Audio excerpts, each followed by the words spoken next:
بسم اللہ الرحمن الرحیم۔ بسم اللہ الرحمن الرحیم۔ ایک جن نے اسلام کا راہ دکھایا اور نبی صلی اللہ علیہ وسلم کی دعا نے گھر بسایا۔ عبداللہ معافی کہتے ہیں کہ ہمارے قبیلے کا ایک شخص زامن بن عزوب امان میں ایک بستی سمایا میں ایک بت کی خدمت کیا کرتا تھا۔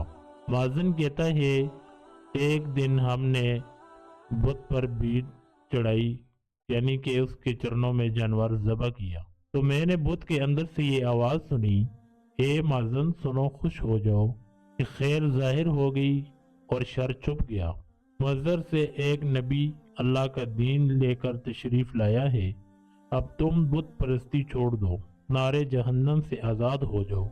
میں اس آواز پر سخت دہشت زدہ ہو گیا۔ چند دن بعد ہم نے پھر ایک بھیڑ چڑھائی تو بت سے پھر یہ آواز آئی، سنو جاہل نہ بنو، نبی مرسل حق لے کر آگے ہیں، ان پر ایمان لاؤ تاکہ آتش شعلہ باز سے نجات پا سکو جس کا ایندھن پتھر ہے۔ مازن کہتا ہے تو میں نے سوچا یہ بڑی تعجب خیز بات ہے، یقیناً قدرت مجھے کسی نعمت سے نوازنا چاہتی ہے۔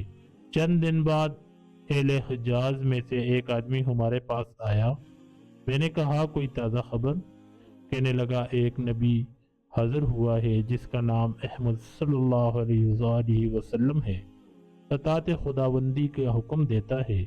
میں نے بت کے ٹکڑے کیے اور سفر کرتا ہوا بارگاہ رسالت آپ صلی اللہ علیہ وآلہ وسلم میں جا کر حاضر ہوا۔